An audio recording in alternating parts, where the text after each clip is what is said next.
Bir isim var. Tarihçi, yazar, Doktor Talha Uğurluer. İyi akşamlar efendim.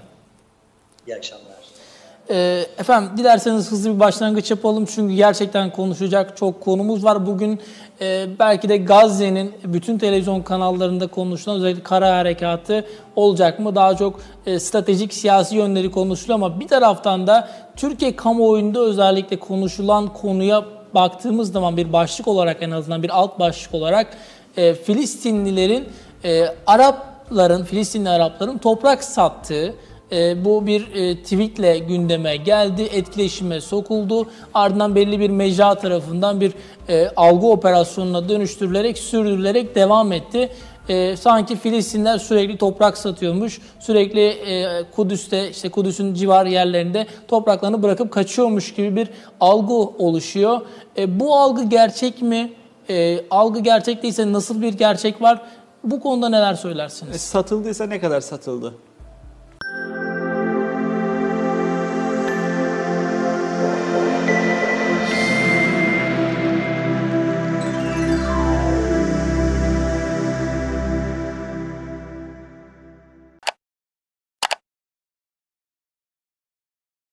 Şimdi bakın, aslında tarih incelenirken o dönemin şartlarına bakılarak incelenmeli. Yoksa birçok şey yanlış anlaşılabilir.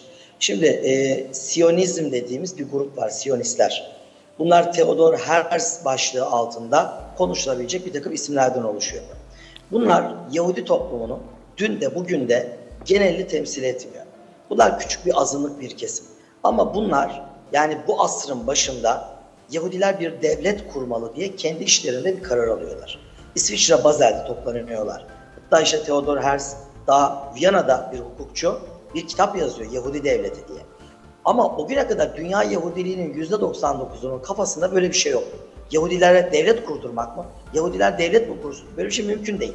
Ve dünya Yahudiliğinin, ki çoğu Avrupa'da ve bunlar zengin adamlar, parayla oynayan, ticaretle uğraşan, bankaları, sigorta şirketleri, basın yayın kuruluşları olan adamlar, bunlar bile bir Yahudi devleti fikrinin saçmalığını, gülünçlüğünü görüp Theodor Herzl ve ekibiyle dalga geçiyorlar.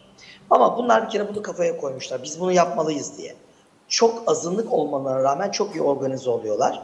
Ve Basel'de yapılan 1. Siyonist Kongre, 2. Kongre. Diyorlar ki bu devleti nerede kuralım?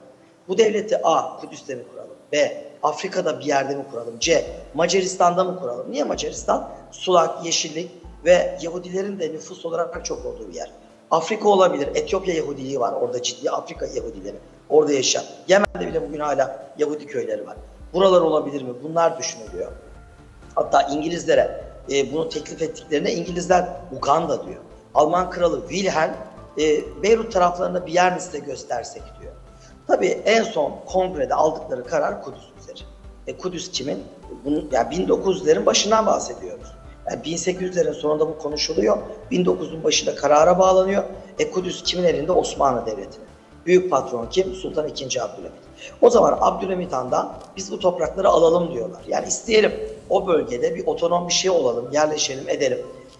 Ben birkaç hafta evvel YouTube kanalımda bir video paylaştım. Bu videoyu bizzat Tel Aviv'de kendim çektim. Dediğimiz gibi bu Siyonist Kongre nihayetinde bir karar alıyor Kudüs. Bu işin çözümü ne? Abdülhamit Han'dan toprak istemek.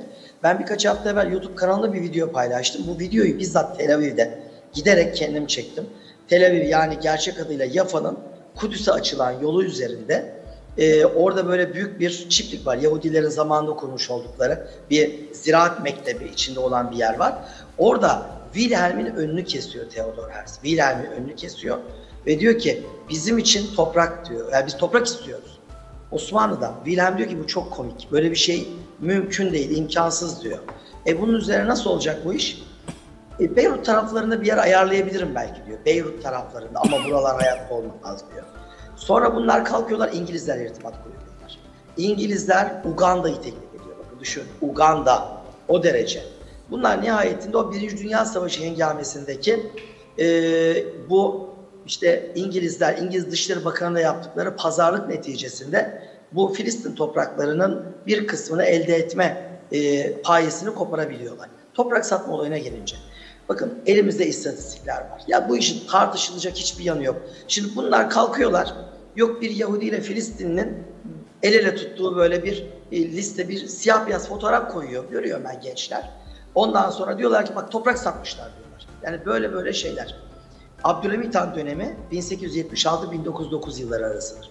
Abdülhamit Han'ın 33 yıllık saltanatında Yahudiler o bölgede toprak satın almaya çalıştılar. Ciddi girişimlerde bulundular.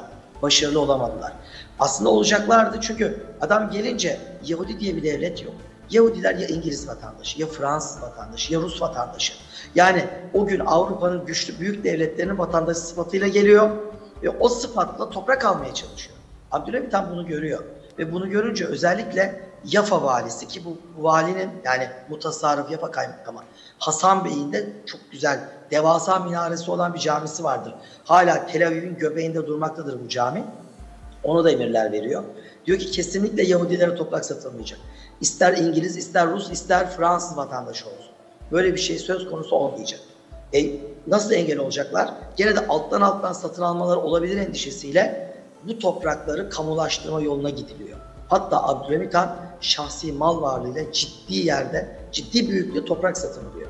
Yani nihayetinde 1909 yılına gelindiğinde Abdülhamit Han'ın saltanatının sonunda bugünkü Filistin toprakları içinde Yahudilerin elde ettiği, hüküm sürdüğü, benim dediği toprak 5. Bakın 5. Komik bir rakam. İlla ki herkesin olur böyle bir şey. Ve o insanlar orada tarihten bir azınlık olarak yaşıyorlar. İngilizler 1917'de Birinci Dünya Savaşı'nda Kudüs'ü ele geçiriyor. Coğrafyanın tamamını kontrol altına alıyor. Ve diyorlar ki gelin istediğiniz gibi burada at oynatın. Tam 30 yıl İngilizler orada kalıyor. Yani 1917'den 1947'ye kadar orada kaldıkları bu uzun tarih süresince Yahudilere her türlü imkanı sağlıyorlar. Her türlü toprak alımını kolaylaştırıyorlar. Buna rağmen 1947 yılına gelindiğinde Yahudilerin ele geçirdiği toprak %5. Bakın 5'ten %5'e çıkıyor. Yine çok küçük bir toprak. Yani kalkıp da devlet kurulabilecek bir toprak değil. Yani İngilizler coğrafyanın tamamına hakim. İstedikleri gibi at oynatıyor. Söz sahibi ve bu adamların önünü açıyor. %5. Yani burada kalkıp da bizim içimizde ben biliyorum birileri var. İslam'a ciddi bir ön yargıları ve düşmanlıkları var. Bir kesim var ırkçılıkla hareket ediyor. Bir kesim var Kudüs'le alakalı hiçbir müsbet düşünceleri yok. Ama bunu direkt söyleyemiyorlar. Direkt İslam'a ya da o coğrafyalara bir şey söyleyemeyince mukaddes topraklara işte Arap'ın Kudüs'ü. Tamam abi peki Arap'tan sattıkıyorlar. İngilizler araya giriyorum ama buyurun. İngilizler döneminde yani Filistinliler toprak satmıyorlar öyle değil mi? Yani burada engel olan şey ne? Ve ondan sonrasında ne oluyor? Yani 1947'den sonrasında toprak satışları günümüze kadar yapılıyor mu peki? Bir de şunu da sorayım, ekleyeyim, sözü size bırakayım. Bu kadar İsrailli nereden geldi? Yahudi nereden geldi? Evet. Tam şimdi oraya doğru geliyoruz adım adım. Şimdi hiç toprak satmadı diyen de yanılıyor. Bütün toprakları sattılar ya da çoğunu sattılar diyen de yanılıyor. Böyle genellemeler yapılamaz tarihte hiçbir zaman. Çünkü her toplumun içinde her çeşit, her görüşten insan vardır. Vardır yani nihayet. Bugün bizim ülkemizde de öyle. Sokakta 10 kişiye mikrofon tutuyorsunuz. Belli bir konuyu soruyorsunuz. 5'i bambaşka bir şey söylüyor. 5'i çok daha başka bir şey söylüyor. Ondan dolayı hiç satmadılar diyemeyiz. Çoğunu sattılar da diyemeyiz. Bunlar yanlış şeyler. Ama elimizdeki verilere baktığınız zaman bu halkın toprak satmaya meraklı olmadığını, toprağını satmamak için direndiğini, uğraştığını kesinlikle biliyoruz. Nihayetinde o coğrafyada koskoca bir devlet Osmanlı eline eteğini çekmiş. Bir manda yönetimi var, bir belirsizlik var. Hristiyanların hakim olduğu bir coğrafya var. O coğrafyada, o belirsizlikte ki şöyle düşünün, yani empati yapsın insanlar. Birçok insan ya toprağımı satayım, kurtulayım buralardan ya her şeyle Müslüman bir coğrafyaya gideyim, güven içinde ailemi, çocuklarımı yetiştireyim der. Bu insanlar %95 itibarıyla bunu demiyorlar ya. Bunu demiyorlar. O kararsız ve sıkıntılı topraklarda orada kalıyorlar. Ki İngilizler 1917'de Kudüs'ü işgal eder etmez ilk yaptıkları şey Yafa Kapısı üzerinde Abdülhamit Han'ın saat kulesini yıkmak. Yüzyıllardır Salahaddin Eyyubi'den beri devam eden Nebi Musa şenliklerini yasaklamak. Bunun gibi 100 tane konu sayarım. Müslümanlara böyle ciddi ağır kararlar uyguluyorlar. Sonra ne oluyor? 1947'de İngilizler diyorlar ki biz bu coğrafyaya ulaşamayız. Çünkü Balfour Deklarasyonu ile Zaten Yahudilere burada bir toprak vaadinde bulunmuşlar. Kalkıyorlar, Birleşmiş Milletler'e teslim ediyorlar coğrafyayı 1947'de. Birleşmiş Milletler orayı sadece bir sene yönetiyor. Zaten burada çok ilginç bir durum var. İkinci Dünya Savaşı söz konusu oluyor bu arada. 1935 Muhammed Vefa Bey'in sorduğu sorunun cevabı orada saklı. Ben bazen konferanslarda hep derim. Yahudileri dünyaya dağıtan ve Yahudileri dünyadan tekrar Kudüs'e toplayan iki isim vardır. 2H kuralı der. 2H kuralı. Hadrian, Roma İmparatoru Hadrian, milattan sonra 135 yılında Yahudileri dünyanın dört bir yana dağıtmıştır. Çünkü Yahudiler bulundukları coğrafyada ne kendilerine ne de çevreye rahat vermeyen bir toplumdurlar. Bunu kendileri de kendi tarih kitaplarında yazıyorlar. Biz ensesi kalın bir milletiz. Biz hiçbir zaman disipline olmaz, bir kurala, kanuna tabi olmayız. Kendi içlerinde de var bu uyumsuzluk. Bundan dolayı biri Mesih bekler, öbürü hayır der, biri öyle der. Bir keşmekeşlik. Onun için Babil saldırısı, onun için Roma İmparatorluğu'nun disipline etme adına uğraşları çok uğraştırmış. Hadrian'la bunlar dünyanın dört bir yana dağıldılar. Milattan sonra 135 yılında. Yani Yemen'de Yahudinin ne işi var? Peygamber Efendimiz sallallahu aleyhi ve sellem Medine'ye hicret ettiğinde Medine'de Beni Kurayza, Beni Kaynuka, Beni Nadir Yahudilerinin ne işi var? Cevap Roma İmparatoru Hadrian. Hadrian'ın sürgünüyle gitti bu Doğu, Mizrahi Yahudileri. Kuzey Afrika Yahudileri, İspanya'ya yerleşmiş olan Seferat Yahudileri, Avrupa'nın geneline yayılan Aşkenazlar. Geliyorum ikinci H kuralına. Hitler. Hitler çok enteresan bir adam. Burada saatlerce konuşabileceğimiz bir adam. Yani dünyada en basiretsiz, en kabiliyetsiz. Birinci Dünya Savaşı'na katılıyor. Avusturyalı, Alman bile değil. Ama Avusturya orduyu almadığı için Almanya'da giriyor. Eline silah vermiyorlar ya, postacı yapıyorlar. Böyle bir adam.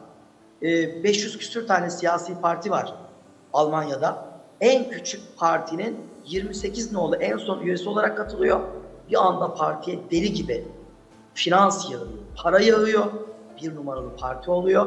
Bütün sistemi avucuna alıyor, bir diktatörlük kuruyor ve nerede Yahudi varsa oraya saldırıyor. En son Rusya'ya saldırıyor. Yalvarıyorlar. Rusya'ya girmeyelim, güçlerimiz bölünecek falan. Yok. Ve bu saldırılarıyla Yahudileri yağlarından sabun yapıyor. Öldürmüyor, yağlarından sabun yapıyor. Ve bakın ulusal anlamda ispatlanmıştır. Hitler'in ordusunda Yahudi subaylar vazife görmüştür. Yani onun bu tasdikleriyle beraber Yahudiler, Siyonistlerin 1900'ün başından 1930'ların sonuna kadar yalvardığı, Kudüs'e gidelim, Kudüs'e gidelim dediği ve gitmeyen Yahudiler. Gitmez adam, Almanya'da zengin, güçlü, kuvvetli. Bu tasdikle binlerce Yahudi Almanya'dan, Avrupa devletlerinden, Rusya'dan Kudüs'e göç ediyor ve Muhammed Bey'in sorduğu sorunun cevabı Hitler tazdikiyle bir anda orada devlet kuracak bir sayıya ulaşıyorlar. 1948'de Birleşmiş Milletler ben buradan çekiliyorum deyip oradaki toprakların 5'te 3'ünü Yahudilere, 5'te 2'sine Müslüman Filistinlilere verecek şekilde bir bölme yoluna gidiyor ve 48'de hemen arkasından bir gün sonra Birleşmiş Milletler'in bu açıklamasından bir gün sonra Yahudi devleti ilan ediliyor. Arap devletleri de biz böyle bir şey kabul etmiyoruz diye savaş açıyorlar. 1948 savaşı. Hocam bir de şunu da söyleyeyim. Belki konuşmanızı veriyoruz ama. Arkadaşlar da görüntüyü alırsa yani farklı bir konu konuşuyoruz. Böyle efendim. İlginç bir PR çalışması da var değil mi hocam? Şimdi bakıyoruz mesela hatırladığım kadar mesela Schneider'in Listesi diye bir film vardı Yahudilerle ilgili yapılan vesaire diğer filmler.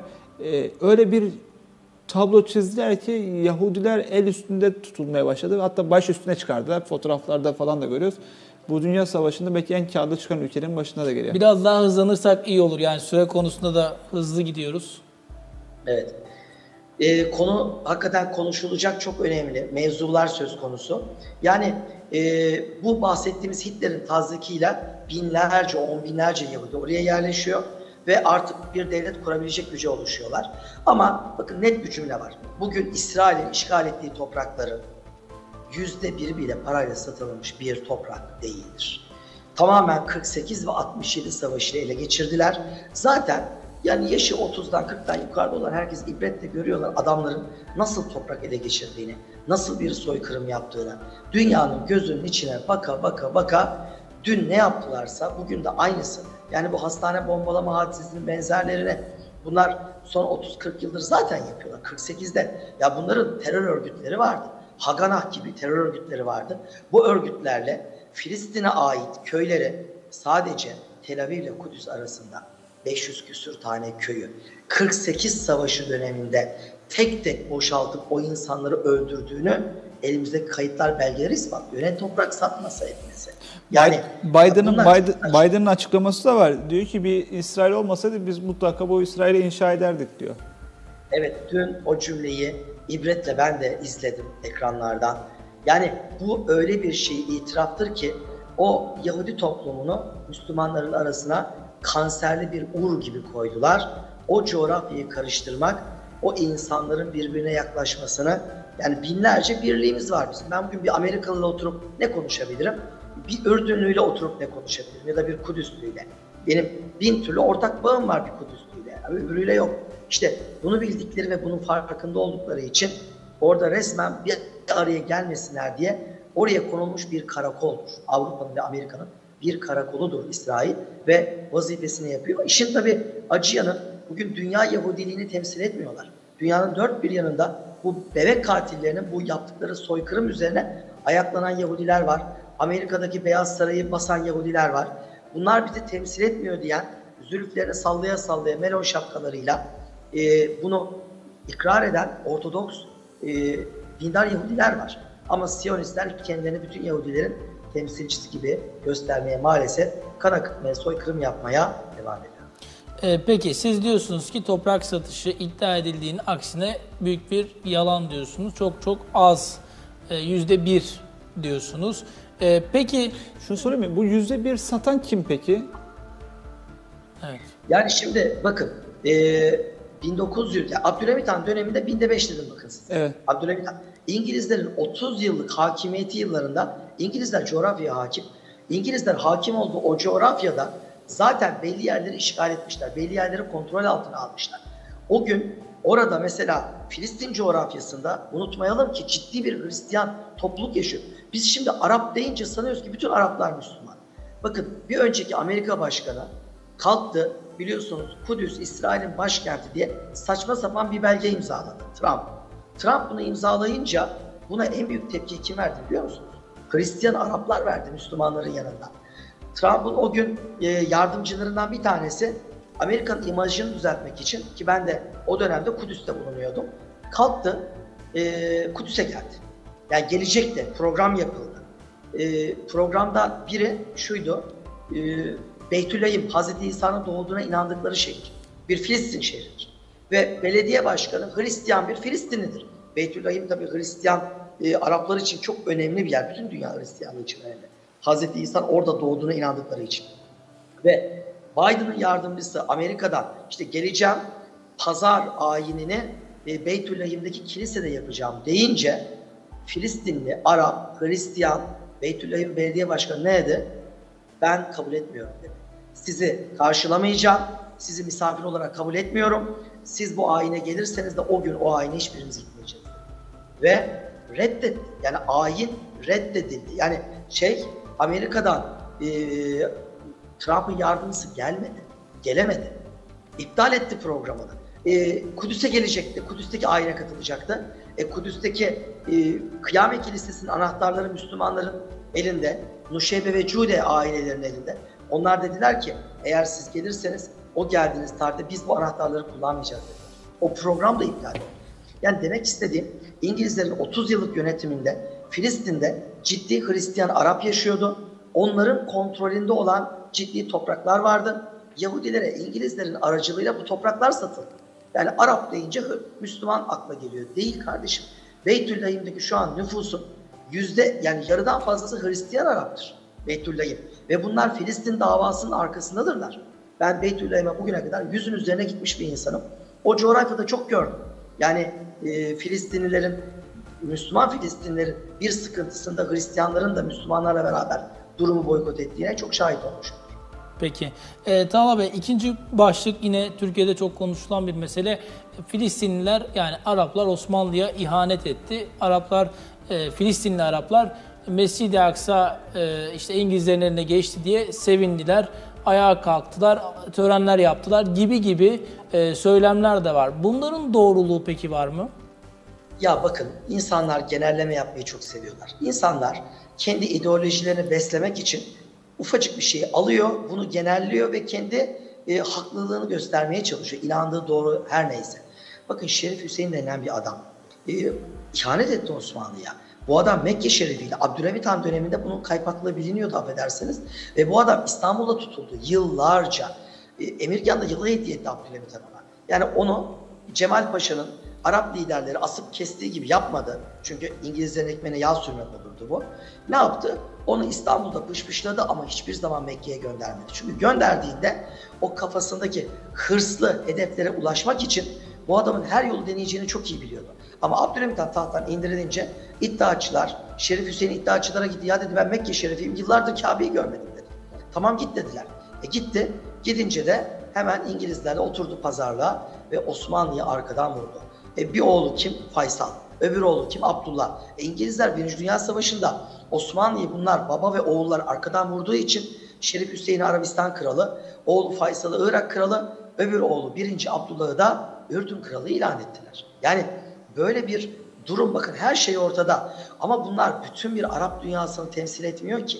Şerif Hüseyin ve avaneleri o gün bunlar Osmanlı'ya Arap Yarımadası'nda ayaklanmış bir kabile iken öbür taraftan bakıyorsun Reşidiler denilen bir Arap kabilesi var. Sonuna kadar Osmanlı'nın yanındaydı.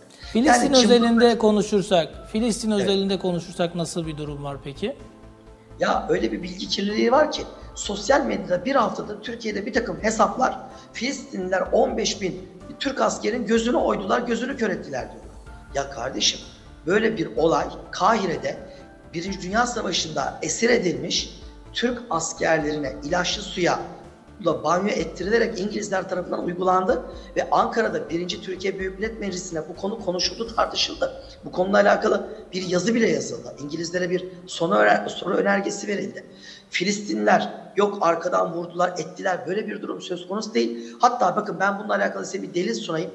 Kudüs'le alakalı hazırladığım ilk kitap Arzın Kapısı Kudüs'te sayfalarca bir adamı anlattım. Muhammed Emin el-Hüseyni. Bu adam Kudüs kadısıdır. Hem Osmanlı döneminde hem Osmanlı oradan çekildikten sonra, yani 1917 sonrasında da uzun yıllar Kudüs kadısıdır. Muhammed Emin el-Hüseyni Çanakkale gazisidir. Çanakkale Savaşı'na savaşmış. Hatta Çanakkale'de savaşırken üzerine bunlar üniformayla fotoğrafı var. Onu da koydum ben kitaba. Yani Filistinliler Çanakkale'ye gelmiş. Çanakkale cephesinde bir sürü Gazze'li ya da Filistin şehirlerinden insanın şehit olmuş mezar taşları bulunmakta Çanakkale cephesinde. Yani münferit hareketler illaki olacaktır, olmuştur. Ama Filistinler bizi arkadan vurdu. Yani Araplar topraklarını sattı demek kadar saçma sapan bir iddiadır. Ve bunun herhangi bir delili söz konusu değildir. Ki biz Filistin topraklarını Araplar ya da Şerif Hüseyin tazdikiyle değil. Bakın, Arabistan'da Şerif Hüseyin isyan etti. Suudi Arabistan'daki Osmanlı topraklarının bir kısmı Şerif Hüseyin eliyle bizden gitti. Fahrettin Paşa'dan Medine'yi teslim aldılar ya. Ama Filistin topraklarını biz Şerif Hüseyin ve ekibi isyan eden Araplara değil, İngilizlere teslim ettik. İngilizler eliyle kaybettik. 1. Gazze Savaşı'nı verdik ya. Kimle savaştık biz 1. Gazze Savaşı'na? İngilizlerle. 2. Gazze Savaşı oldu. İngilizlerle savaştık. İngiliz ordusunun içerisinde kimler vardı? Avustralyalılar vardı. 2. Gazze Savaşı'nı da biz kazandık. Sonra ne oldu? Baktılar ki İngilizler Gazze hattını geçemiyorlar. Osmanlı'nın orada 3 tane dev ordusu vardı. Bunun üzerine dediler ki bu hattı geçemiyoruz. Komuta kademeyi değiştirdiler. Komuta kademenin başına Alembi getirildi. Alembi baktı Gazze hattını yaramayacak. Birüssevi denilen bir cephe var. Birüssevi bir şehir, kasaba, çölün içinde. Ve orada çok az sayıda Osmanlı askeri var. Hatta bizim İsmet İnönü yönetiyordu Birüssevi'yi. Başında o vardı komutan. Ve Birüssevi hattına girdiler. Hattı dağıttılar. Ve oradan girip Gazze hattını arkadan çevirdiler. Ve tabii bizim o istikamlar hiçbir işe yaramadı. 3. Gazze Savaşı'nı 1. ve 2.'yi kazanmamıza rağmen 3. Gazze Savaşı'nı kaybettik. Ve biz Filistin'i satılmış Araplara değil, arkadan vuran Araplara değil, tamamen İngiliz ordusuna yenilerek İngilizlere teslim etmiş. Şimdi bu iki tezi söylememin nedeni, yani bugünkü bu tezi öne sürenler şu anda diyor ki Türkiye'nin Filistin davası Türkiye'nin davası değil, Arapların davası. bizim orayla bir işimiz yok. Biz bu davaya sahiplenmek zorunda değiliz diyen de bir kesimden bahsediyoruz. Bu dava hem Türkiye açısından hem de İslam ülkeleri açısından Kudüs davasının durumunu nasıl siz görüyorsunuz? Yani bir gerileme yok mu? Bir durgunluk var mı? Neler söylersiniz? Bir kere İslam dünyasında ve İslam dünyasının liderlerinde bir ittifak yok. Bu bizi çok üzüyor açıkçası. İkincisi halkları yanlış bilgilendirme şeklinde bir dezenformasyon var. Ya bakın, Kudüs bizim dinimizin en önemli ikinci yeri. Ben bakıyorum Suudi Arabistan televizyonlarında akademik kimlikli adamlar çıkıyor ve İslam'da Kudüs'ün yeri yoktur. Miraca çıkılan yer Mekke yakınlarında, Mekke 20 kilometre uzakta Cirane köyüdür gibi böyle saçma sapan iddialar ortaya atıyorlar. Sanki resmen İsrail'in o coğrafyayı işgaline zemin hazırlıyorlar. Yani yarın İsrail orayı yerse, ki bakın İsrail'in en büyük hedefi, Yahudiliğin en büyük hedefi Aksa avlusunu ele geçirmektir. Gazze falan hikayedir. Bugün Gazze dönen dolapların neden olduğunu biliyoruz. Gazze deniz hattında bulunan çok zengin doğalgaz kaynakları var. Bu doğalgaz kaynakları Çin ve Rusya'ya mı aksın, Amerika'ya mı aksın? Bunun savaşı veriliyor ve bunun savaşı neticesinde zavallı Gazze'liler orada işte Yahudilerle sanki Hamas'ın bir savaşı varmış gibi bir durumla Gazze şehrine İsrail ile Amerika yemeye çalışıyor. Yani ben bunlara çok girmek istemiyorum çünkü ben nihayet tarihçi. Hani bir gazeteci falan değilim. Bu konulara çok girmek istemiyorum. Ama nihayetinde Yahudilerin asıl hedefi Gazze falan değildir. Asıl hedef her zaman Mescid-i Aksa avlusudur. O avluyu ele geçirme, o avluya yerleşme. 90'lı yılların ortasında ne yaptılar? Halil Ulu Camii'nde bir provokasyon yaptılar. Yapan Yahudiydi, öldüren Yahudiydi, öldürülen Müslümandı. Sabah namazda 100 küsur kişilik bir cami cemaati Halil Ulu Camii'de namaz kılarken taradılar. Tarayan kim? Kiryat Arba Yahudileri. İsrail askerleri camiyi bir yıllığına kapattı. Bir yıl sonra bir açtılar. Caminin yarısı sinagog. Bakın inşallah ben yanılıyorumdur. Ama İsrail bu provokasyonlarına devam edecek. Bir süre sonra büyük bir provokasyonla Mescid-i Aksa avlusunu kapatacak. 3 ay, 5 ay, bir yıl sonra bir açacak. Avlunun yarısı sinagog yapılmış. Bak dedi dersiniz. Peki niye yapıyor bunu? Mesela Süleyman Mabedi meselesi de konuşuluyor. Niye Mescid-i Aksa'yı farklı bir duruma değerlendirecek? Neden bunu yapıyor? 10 yıl kadar evvel Hollywood bir film çevirdi Salahaddin Eyyubi ile alakalı. Filmin adı çok garipti. Birçok insan filmin ismini anlayamadı. Cennetin Krallığı. Evet, Cennetin Krallığı. Kingdom of the Heaven. Yahudilerin de Hristiyanların da bir Mesih beklentisi var. Hem de ciddi bir Mesih beklentisi var. Bir gün bizim Mesih gelecek, Zeytin Dağı'na inecek. Zeytin Dağı'ndan Mabet Dağı'na yürüyecek. Mabet Dağı'nda işte orada Golden Gate var, Altın Kapı, Babur Rahme bize göre. Evet. Oradan içeri girecek. Mabet tepesinde, yani o 144 dönümlük Aksa avlusunun tam ortasında bir kaya var. Ne kayası? Bizim Türklerin arasında yaygın haliyle Muallak kayası, bütün bir dünya Müslümanlarının mukaddes kaya dediği. Kayanın üstüne tahtını kurup oturacak ve güya Yahudiliğin ya da Hristiyanlığın cennetinin krallığı başlayacak. Yani buna inanıyor bu adamlar. Ciddi böyle bir şeyin olacağına inanıyorlar. Ve buna zemin hazırlamaya çalışıyorlar. Hani deniliyor ya, Kopetüs Sahra'nın akıbeti ne olacak? Bakın, eğer Müslümanlar bu şekilde uyumaya devam ederse, ben dost acı söyler. Kopetüs Sahra'yı Hristiyanlar ya da Yahudiler %100 yıkacaklar. Çünkü Kopetüs Sahra bizim camimiz. Çok kıymetli bir cami. Avlu'nun 2 camisi var. Kurşun Kubbeli Aksa Ulu Cami, Altın Kubbeli Kaya Camisi. İkisi de çok özel camiler. O Kur'an'ın anlattığı Aksa avlusunun içinde bulunan. Ama Hristiyan ve Yahudi için en kıymetli yer neresi? Kayanın üstü.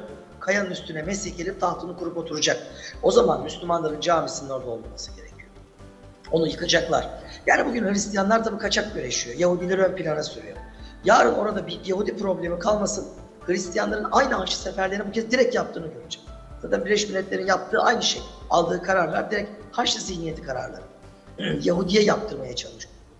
Ama yarın Müslümanlar eline eteğini çekse bir bakarsınız Hristiyan bu kez Yahudi yemeye çalışır. Çünkü benim Mesih gelecek kavgasını veriyorlar. Tarih boyu Yahudileri koruyan, kollayan, arka çıkan, sahip çıkan hep biz Müslümanlar olduk. Hristiyanlar değildi. Hristiyanlar hep kesen oldu, hep öldüren oldu Yahudileri. Onlar hep bizim yönettiğimiz topraklarda, başta İspanya olmak üzere, Kuzey Afrika olmak üzere, Arap Yarımadası olmak üzere ya da Anadolu, Türkiye, İstanbul, hep bizim yönetimimizde. Ya bakın bugün İstanbul'da Ahrida sinagogu var. Ahrida. Neresi burası? Makedonya Ohri. Ohri Yahudileri. 1912 Balkan Savaşı'nda biz Balkanlardan çekilince bu adamlar bizimle beraber İstanbul'a geldiler. Zaten İstanbul'da bir sürü Yahudi vardı da Balkan Yahudiliği de geldi. Niye geldi? Çünkü dediler ki biz sizin olmadığınız yerde rahat edemeyiz. Siz nerede biz orada dediler. Bu Hristiyanlar tarihte bizi hep kesti yine keser dediler. Mesela Yambol diye bir sinagog var Balat'ta. Yani İstanbul Balat'ta. Yambol. Yambol neresi? Bulgaristan'da Edirne'nin hemen şöyle bir 40 kilometre ötesi Yambol.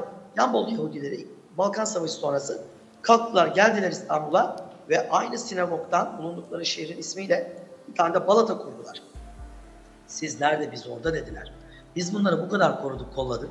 Bunlar şimdi dünyanın gözünün içine baka baka o kadar protestoya rağmen birkaç gün içinde birkaç bin bebeği öldürecek kadar canavarlaşabiliyorlar. Yani Kur'an'ın anlattığının aynısını yapıyorlar. Şaşırıyoruz.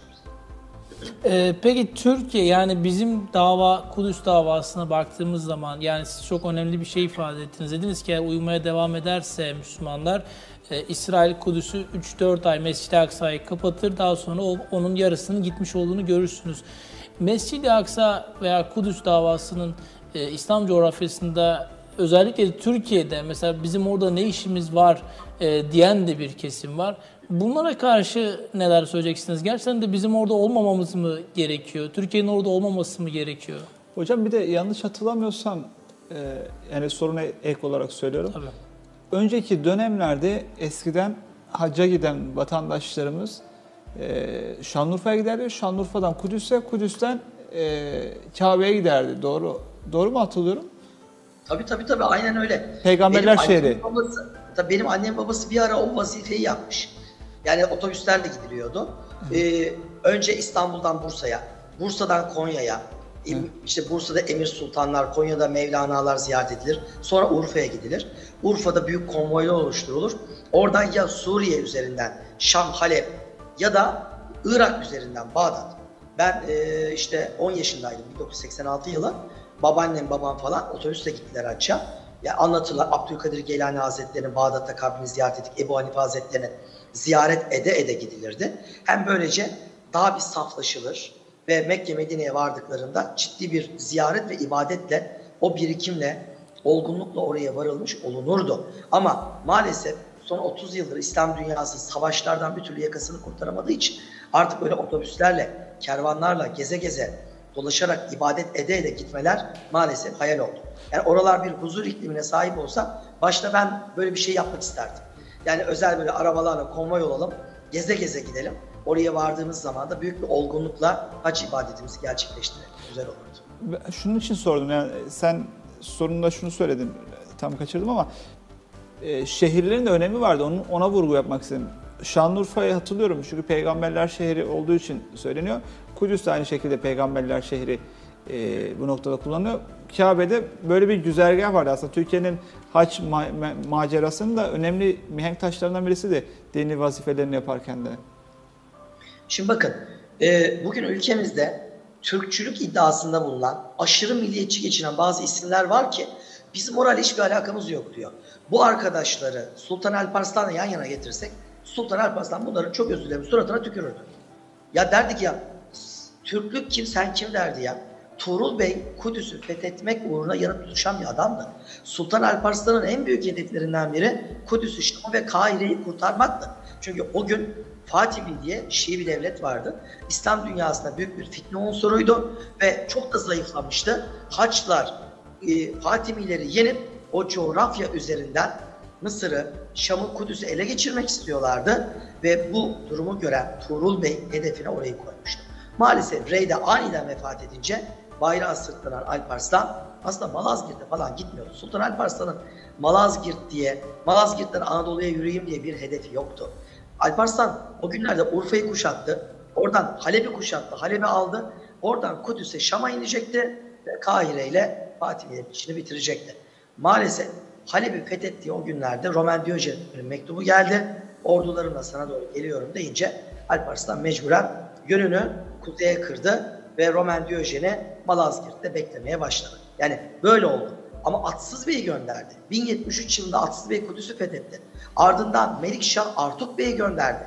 Tutuş'u gönderdi. O coğrafyada Büyük Selçuklular güçlü durabilsinler diye 1073 yılından 1098 yılına kadar Büyük Selçuklu yönetti orayı. Ve orada ciddi izler bıraktı. Bugün Artuk Bey'in mezarı Kudüs'te. Tika eliyle kabri restore edildi. Danışmanlığını ben yaptım. Bizzat orada Kudüs'te. Baktığınız zaman mesela Silsile Kapısı'ndan yukarı doğru çıkın. Solda Halidiye Kütüphanesi vardı. Köklü bir Filistin aile. Abdülhamit Han'a çok destek vermiş. Sonuna kadar arkasında durmuş. Halidiler. Onların kütüphanesi. Kütüphanenin penceresi teldendir böyle. Tele böyle yüzünüzü yaslayın, içeri doğru bakın. İçeride 2-3 tane kabir görürsünüz. Biri Berekehan'dır. Ya bu Berekehan kim? Bu Berekehan Celaleddin Harzemşah'ın ünlü komutanlarından biridir. Harzemşahlar Anadolu Selçuklu'ya yenildiğinde bizim Doğu Anadolu topraklarında, Yassıçemen'de bunlar dağınık bir Harzem ordusu olarak Orta Doğu'ya inmiş. Eyyubilerin son hükümdarı Salih Necmettin Eyüp bunları emrine almış ve Kudüs'ü ikinci kez Harzem ordularıyla kurtarmıştır. Harzem komutanına bölgeye vali atamıştır ve o Harzem komutanı öldüğünde Berekehan oraya defnedilmiştir. Berekehan'ın kabrinin olduğu Halidiye Kütüphanesi'nin çaprazında Antakya'yı kurtaran, Moğolları dünyada ilk kez yenen Sultan Baybars'ın karısı Türkan Hatun'un kabri vardır. Ya size bunu sabaha kadar anlatırım yani. Yani Kudüs sokaklarında farklı Türk devletlerine ait hükümdarların, hükümdar eşlerinin ne bileyim mezarları, kabirleri, vakıf eserleri. Ya Hürrem Sultan'ın koskoca külliyesi var. Hürrem Sultan. Yerin dibine soktuğumuz o kadıncağızın Tekki Haseki Sultan ve bugün birkaç yüz annesi babası İsrail tarafından öldürülmüş öksüz yetim çocuk Hürrem Sultan'ın Darul Eytam'ında Öksüzler Okulu'nda eğitim görmekte, zanaat edinmekte, haftanın 6 günü karınları doyurulmakta. Ben Kudüs'e ne zaman gitsem gittiğim her grubu Tekki Haseki Sultan'a, Hürrem Sultan'ın o dev okul ve imaretine götürüyorum. Hala faaliyette. Hürrem Sultan'ı taşlamaktan Osmanlı'nın o coğrafyadaki eserlerini görmeye vakti yok birilerinin. Selçuklu'nun, Memlüklü'nün, Eyyubilerin, Tulunoğulları'nın, Şitlerin, hatta bizim Ramazanoğulları Adana merkezde, Kahramanmaraş Elbistan merkezde Dulkadiroğulları'nın oradaki eserlerinden bir haberler. Mescid-i Aksa avlusunda 20 küsur medrese var. Bu medreselerden birkaçı Emevi, Abbasi, Fatimi'dir. Bakın birkaç tanesi ve restore etmişlerdir. Geri kalan 195'i Müslüman Türk medreseleridir. İsimleri bile öyledir. Dulkadirlerin Gadiriyesi gibi, Siirtlilerin İsardiye Medresesi gibi, Mardinlerin Mardin Medresesi gibi. Yani Mardin diye medrese var ya Mescid-i Aksa avlusunda Artuk Bey yaptırmış. Ya isimleri bile yaşıyor. Talha Bey, son 5-6 dakikaya giriyoruz. Şunu merak ediyorum. Yani Kudüs'ü, Mescid-i Aksa'yı en çok bilen, yani gezen, gören ve bu kadar çok geniş bilgiye sahip birisi olarak biraz daha az önce ifade ettiğiniz Mescid-i Aksa'nın, Kudüs'ün durumunu, özellikle yani İsrail'in o bölgedeki işgalini, yani o izleri silme çabası var mı mesela? Yani sizin gördüğünüz değişim var mı peki? Olmaz mı? Bakın az önce söylediğim Gadiriye Medresesi, Dulkadiroğulları'nın inşa ettiği Avlu'nun en büyük medresesidir. Geçtiğimiz yıllarda yıldırım düştü. Medresenin üst katı hasar gördü. Filistinli Müslümanlar hemen o üst katı tamir etmeye kalktılar. İsrail ne yaptı? Hemen dikenli, elektrikli tellerle üst katı çevirdi ve oraya yaklaşmalarını engelledi. Memlüklerin Kudüs valisi Emir Tenkiz'in Silsile Kapısı'nın kenarında ve kapının üstünü kaplayan Tenkiziye Medresesi'ni işgal ettiler ve orayı bir karakol haline getirdiler. O karakoldan avluyu devamlı kontrol altında tutuyorlar. Zaten oradaki kapı, Silsile Kapısı'nın hemen yanında bulunan Faslılar Kapısı, Moraka Gate tamamen İsrail'in elinde. Adım adım zaten şehir 4 mahalleden oluşuyor. Suriçi, Tarihi Kudüs, Hristiyan, Müslüman, Ermeni ve Yahudi mahallesi. En büyük ve nüfusu en yoğun mahalle Müslüman mahallesiydi. Kudüs Müslümanları çok kıymetlidir. Bizim 1974 Kıbrıs Barış Harekatı öncesindeki nasıl Kıbrıs Türkleri uluslararası hukukta hakları saklıdır. Kimse Kıbrıs'tan onları çıkaramaz. Kudüs Yahudilerinin de hakları uluslararası hukukla koruma altındadır. Kimse onları çıkaramaz. İsrail'in en büyük derdi Kudüs Yahudiliğinin sayısını azaltmak ve bir yerden sonra kontrol altına alıp tamamen bitirmektir. Uluslararası hukuk var. Direkt bunları çıkaramıyor, süremiyor. Hayatlarını zorlaştırıyor. Hayatlarını. Bakın yıllardır Kudüs'te bizim TİKA'mız vardı. TİKA, Kudüs Müslümanlarının dükkanlarını tamir ederdi.